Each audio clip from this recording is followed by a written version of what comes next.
Good afternoon and welcome back to the 2022 PGA Championship here at Southern Hills Country Club. We are joined by Justin Thomas, who put up a second straight 67. He is 6 under par for the championship and at the top of the leaderboard.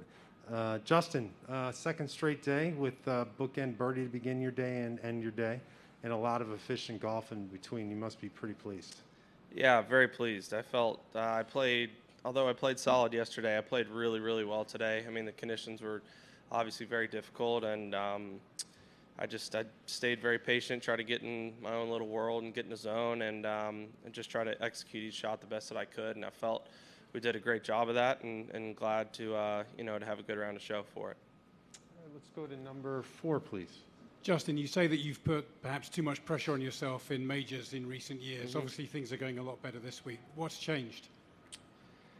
I don't know. I mean, it's golf, so it's pretty hard sometimes. I mean, I like this golf course. I feel like I'm playing well. I mean, we're halfway through, so it's still a long way from home. But I'm very, very pleased with where everything's at and the frame of mind and state of mind that I'm in. So I just need to try to maintain that the best that I can and just keep trying to play good golf.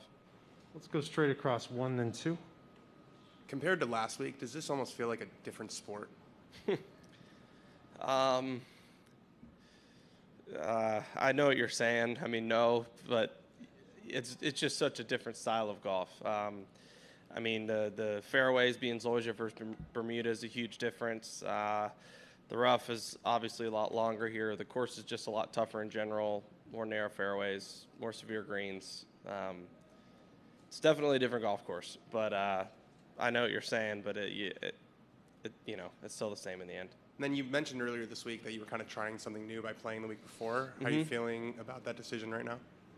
Yeah, so far I'm obviously pleased with it, but like I said, we have 2 days left, and I just feel like last week it got me in a little better routine and just preparation coming into this week, but you never know. I mean, if I'm playing well, I hope and feel that I would still be able to, shoot 67 coming off an off week, but it's easy to say right now due to recency bias that that was a good decision. How are you feeling over the ball today compared to yesterday? And obviously with the wind, having to play a lot of different shots, what were a couple of the most satisfying?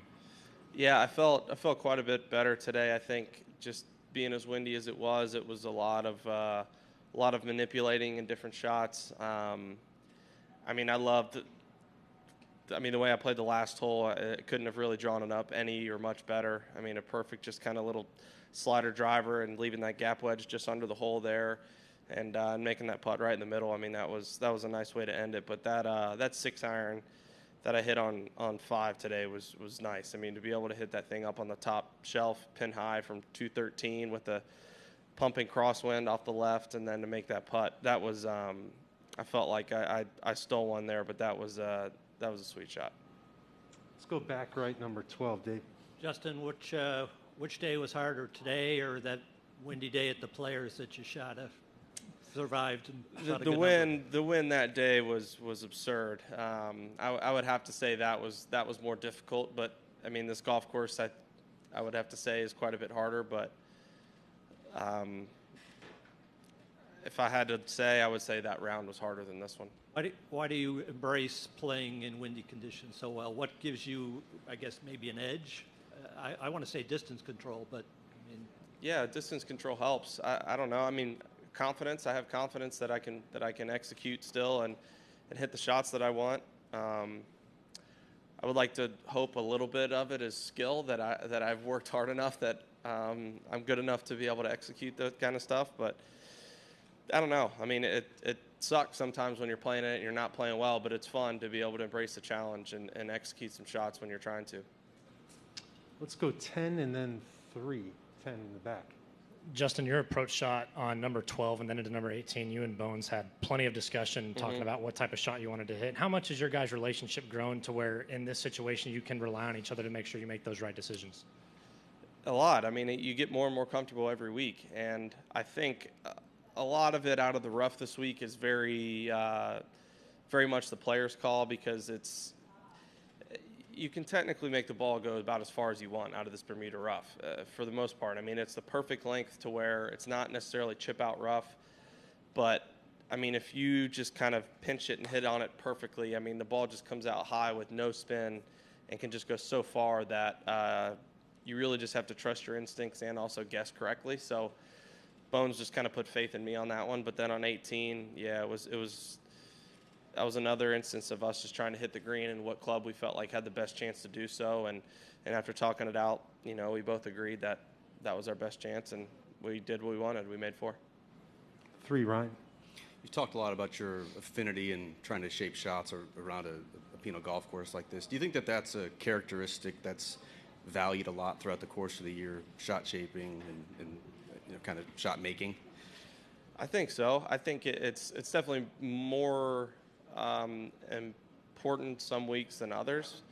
You know, you get to a place like a Palm Springs where the wind doesn't blow and the greens are pretty soft, and I mean, it's just see pin, hit pin, and go from there. But especially in I guess in a couple months when we get to St. Andrews, I mean, that I would like to think and hope that that's going to be pretty useful, and being able to get some balls not necessarily close to the hole but around the hole.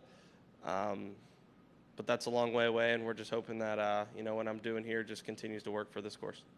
We're going to go upper tank, 14. Jeff. Justin, this venue historically has been great for front runners. Any theories on why that is?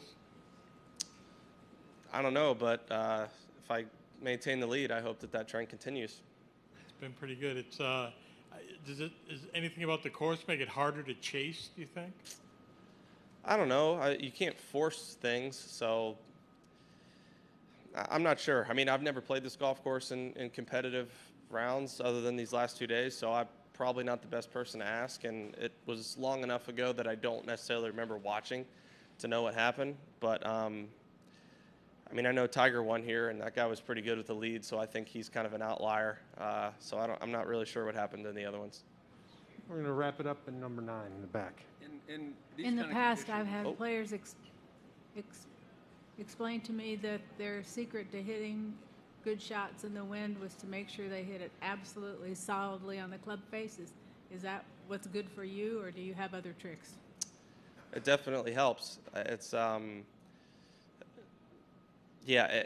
everybody's different. I mean, it's just whatever works for you. But for me, I really want to start the ball on my specific target, because something very unique about this course is you don't have very many holes that are directly downwind or directly into the wind. You have a lot of crosswind, so your ball is doing a lot of curving as it's in the air. So in order for it to come down on the target I want, I need it to kind of start in a certain window. So although hitting it solid is important, club face control is also extremely important. Justin, thanks for the visit. Have a terrific afternoon, sir.